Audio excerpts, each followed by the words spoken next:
My perfect life shattered when I discovered my wife's betrayal with my best friend. I always believed in the sanctity of marriage, that once you found your person, they would stand by you through everything. Claire was that person for me, or so I thought. We met in college, the kind of whirlwind romance you see in movies. From late-night conversations to spontaneous road trips, we built our life together, piece by piece. Claire had this infectious laugh that could light up a room, and when she said, "I do," I truly thought we were set for life. Our first few years of marriage were blissful, filled with small adventures, inside jokes, and a bond that felt unbreakable. But life isn't a movie. Over time, something shifted. I couldn't put my finger on it, but I sensed a growing distance between us. It was subtle at first, her late nights at work, the lack of eye contact, the quiet sighs. I convinced myself it was normal. Every relationship goes through phases, right? Then there was Ethan. My best friend since high school, he was practically family. We did everything together, football games, barbecues, double dates. Ethan was charming, a guy who could get along with anyone. Claire adored him, too, but I always thought it was just friendly admiration. After all, they'd known each other for years, and I trusted both of them with my life. At least, I used to. The signs became harder to ignore. Ethan started showing up more often when I wasn't home, offering to help Claire with little things around the house. I would brush it off, telling myself it was just Ethan being his usual helpful self. But deep down, an unsettling feeling grew. Claire's smile seemed brighter when he was around, her laughter louder, more genuine. The ease they had with each other started to gnaw at me. One night, as I came home from work earlier than expected, I found them sitting too close on the couch, their conversation falling into an awkward silence when I entered the room. Ethan made some excuse about having to leave, and as soon as the door closed behind him, the tension in the air was palpable. I asked Claire what was going on, but she shrugged it off, saying I was imagining things. She even laughed, like it was the most absurd idea in the world. But the seed of doubt had been planted. Weeks went by, and the distance between Claire and me widened. The intimacy we once shared felt forced, as if we were just going through the motions. I'd catch her texting late at night, her phone angled away from me, her fingers tapping rapidly on the screen. When I'd ask who she was talking to, she would casually say it was just a friend from work or her sister. But the excuses felt rehearsed, too polished. The breaking point came one weekend when I was supposed to be out of town for work. Plans changed last minute, and I decided to surprise Claire. As I pulled into the driveway, my heart raced, not with excitement, but with a gnawing fear I couldn't shake. I unlocked the front door, the house eerily quiet except for the faint sound of music coming from the living room. And there they were, Claire and Ethan, so close, so comfortable, it was like I had walked into someone else's life. They didn't even notice me at first. I stood frozen in the doorway, my world crashing down around me. When Claire finally saw me, the look on her face said it all. It wasn't guilt. It was fear, the kind that comes when you know the truth has finally been uncovered. I didn't need an explanation.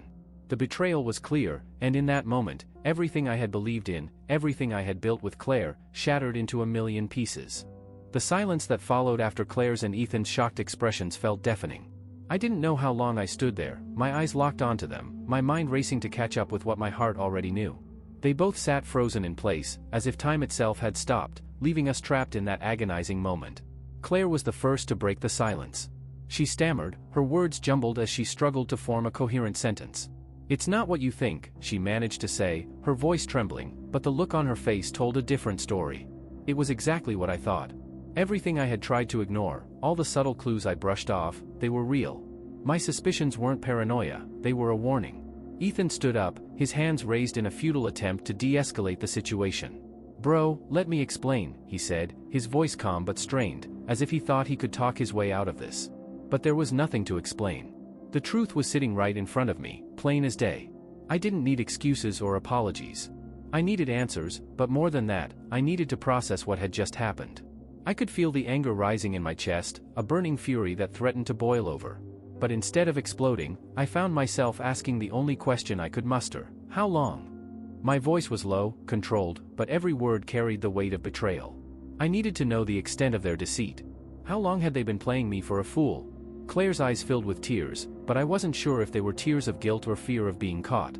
She opened her mouth to speak, but the words didn't come. Instead, Ethan spoke for her.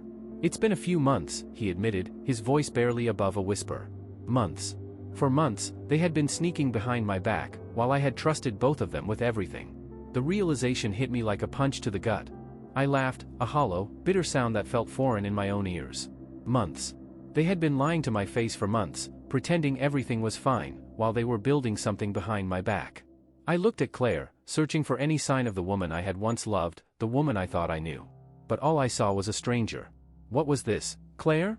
I asked, my voice growing louder, unable to hide the pain anymore. What was all of this to you? Was I just some kind of placeholder while you decided what you really wanted? She finally spoke, her voice barely above a whisper. I never meant for it to happen, she said, tears streaming down her face. It just happened. I didn't mean to hurt you. But her words felt empty, like she was just saying what she thought I wanted to hear. There was no comfort in her explanation, no excuse that could make this right. Ethan, standing there awkwardly, still trying to find a way out of the situation, mumbled something about making a mistake and how this wasn't planned. But nothing they said could erase what had already been done. My best friend and my wife, the two people I trusted the most, had betrayed me in the worst way possible. The room felt smaller, the walls closing in as the weight of the moment suffocated me. I couldn't stand to be in that space any longer. Without another word, I turned and walked out of the house, slamming the door behind me. My mind was spinning, filled with a mix of anger, sadness, and confusion. How could this have happened? How could I have been so blind? As I drove aimlessly through the night, trying to make sense of everything, one thing became clear: my life as I knew it was over. There was no going back from this. I had lost my wife, my best friend, and the life I thought I had all in one night.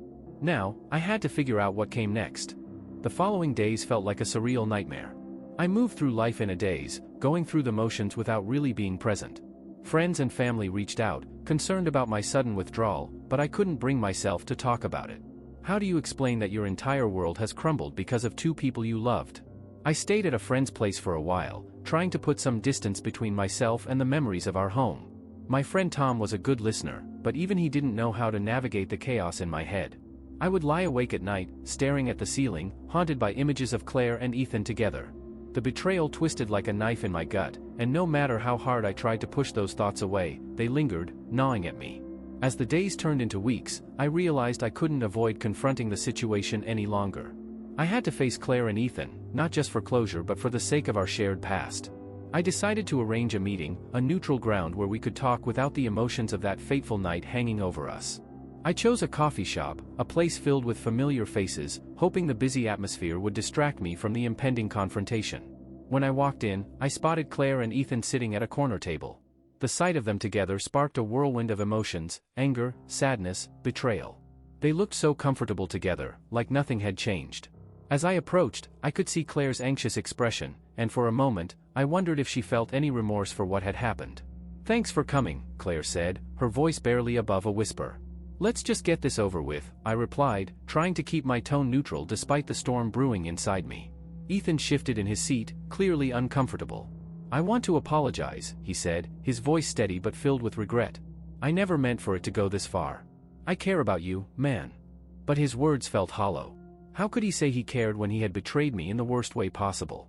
I cut him off before he could say more. "You care about me? Then why did you sleep with my wife?" The words came out harsher than I intended, but I couldn't help it. Claire reached out, trying to hold my hand. "Please, let me explain," she pleaded. I pulled my hand away, the gesture feeling more like a rejection of what we once had than a rejection of her touch. "Explain what?" "How you both decided to betray me." My voice was rising, attracting the attention of other patrons.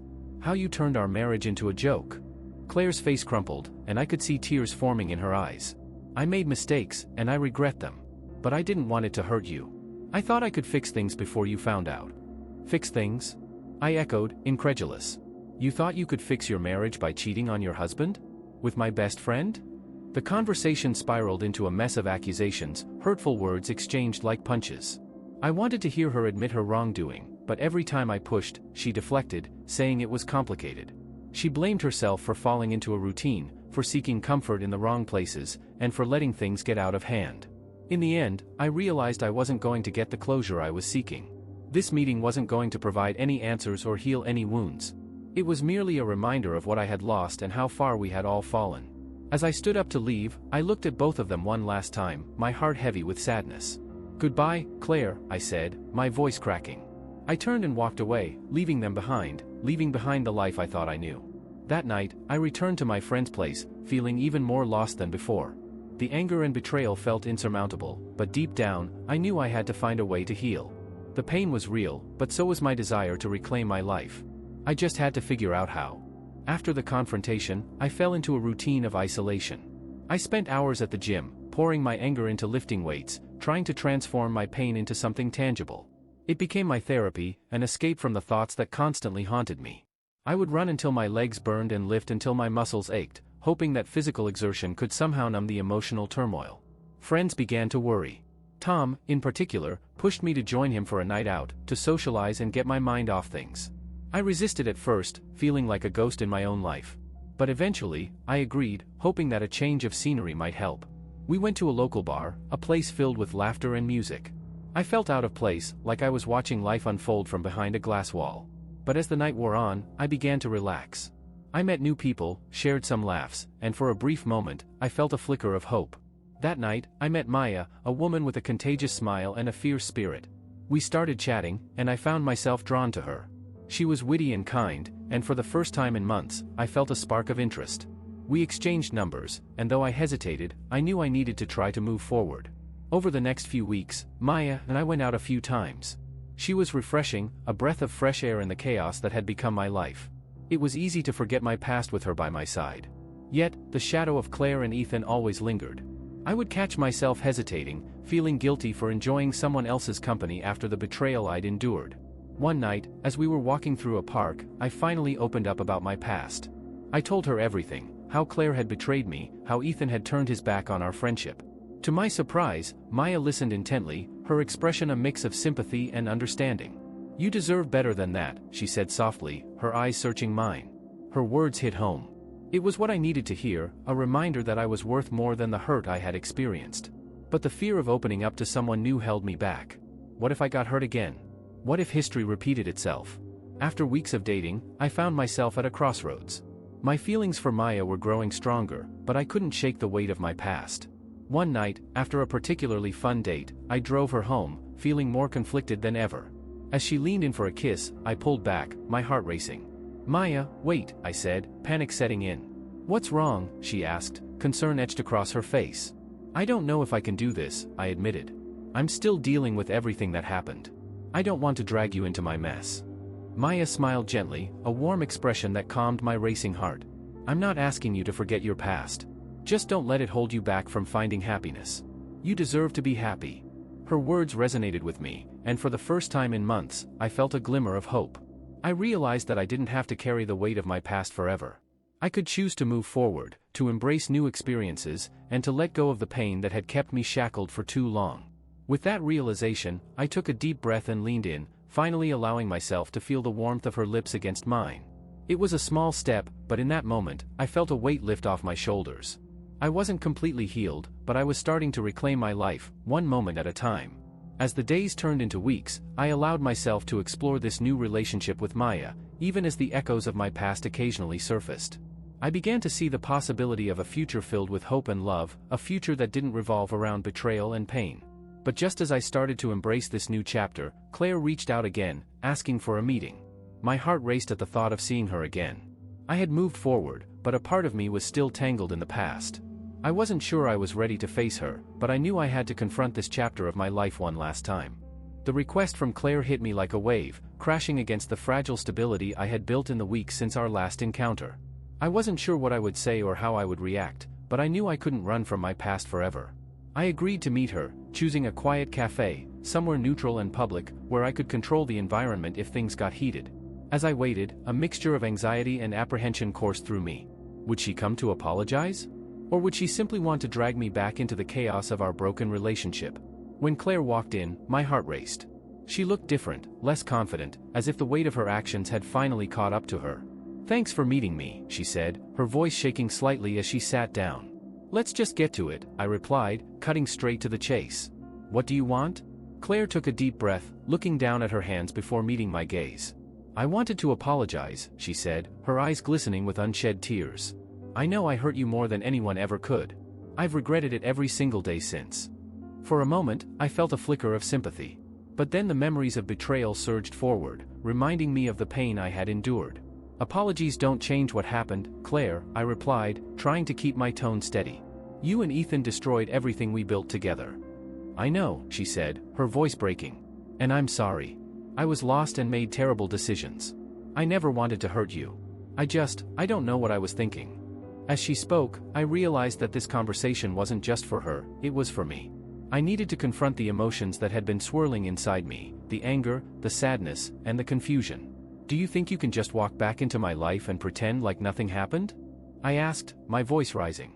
How can I ever trust you again? Claire looked devastated. I don't expect you to trust me. I just wanted you to know how sorry I am. I've been seeing a therapist, trying to understand why I made those choices. I'm working on myself. Working on yourself doesn't erase the pain you caused, I shot back. You shattered my trust and my heart. And now you expect me to just forgive you because you're working on it? She looked down, visibly crushed. I know I can't change the past. But I hope someday you can forgive me. I never meant to ruin your life. For a moment, I was silent, weighing her words. Part of me wanted to rage, to scream about the injustice of it all. But another part felt a flicker of compassion. I don't know if I can ever forgive you, Claire. But I do need to move on. I can't carry this pain with me forever. Tears streamed down her face as she nodded, accepting the truth of my words. I understand. I just wanted you to know that I'm sorry. As our conversation drew to a close, I felt a sense of finality settling in.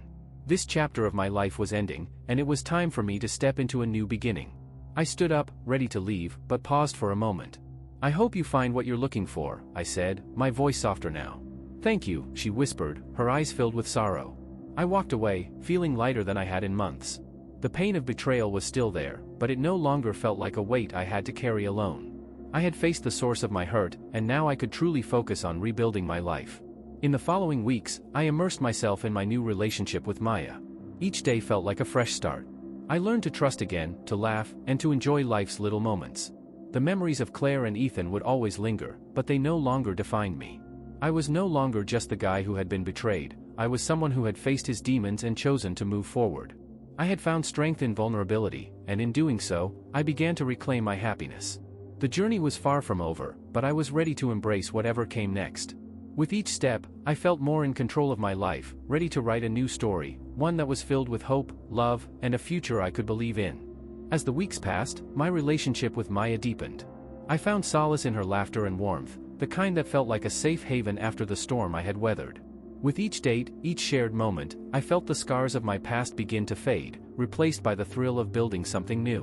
One evening, as we sat on my balcony, watching the sunset paint the sky in hues of orange and pink, Maya took my hand and squeezed it gently. You've come so far, she said softly. I can see it in how you carry yourself now. You're not just surviving anymore, you're living. Her words resonated deeply within me. I had been in survival mode for far too long, haunted by the betrayal and pain. But now, with her by my side, I was starting to thrive. I had chosen to let go of my past, and it felt liberating. As we shared stories, dreams, and laughter, I couldn't help but feel a growing excitement for the future. One night, after a particularly wonderful date, I decided to take a leap. Maya, I said, looking into her eyes, I know this is all new, but I want you to be a part of my life. I want to share my future with you. Her eyes sparkled with surprise and joy. I want that too, she replied, a smile breaking across her face. In that moment, I felt a rush of relief and happiness wash over me. I had chosen to embrace love again, and it felt right. But even as I moved forward, a part of me was still cautious. The past had taught me valuable lessons about trust, vulnerability, and the importance of open communication. So, I shared my fears with Maya, explaining how the shadows of betrayal still lingered. I know we're not perfect, and I can't erase what's happened before, I said, but I want to build something strong with you. Something built on honesty and respect. Maya nodded, her expression serious. I'm all in, and I promise to be open with you. I want us to create a future that we can both be proud of. With that commitment, I felt the last pieces of my past falling into place. I no longer felt shackled by the pain, instead, I was embracing the possibilities of what lay ahead. As summer rolled into fall, we took weekend trips, explored new places, and spent lazy afternoons just enjoying each other's company. I introduced her to my friends, and she fit in seamlessly, her charm and kindness winning everyone over. For the first time in a long time, I felt a sense of belonging, a feeling of being complete. One evening, as we walked through a local park, I surprised her with a picnic. The sunset was breathtaking, casting a golden glow over everything. As we sat on the blanket, sharing food and stories, I couldn't help but think about how far I had come. Maya, I began, my heart racing, there's something I want to ask you. I pulled out a small box, my hands trembling slightly. Will you be my partner in all of this? I want to face whatever comes next together. Her eyes widened in surprise, and then filled with tears of joy. Yes. 1,000 times yes, she exclaimed, throwing her arms around me. As we embraced, I realized that this was the beginning of a new chapter.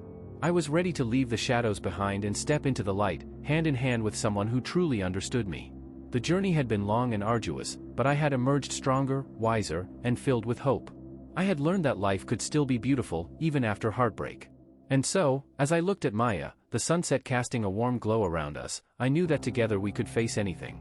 This was not just a new beginning, it was a celebration of resilience, love, and the unyielding spirit to rise from the ashes.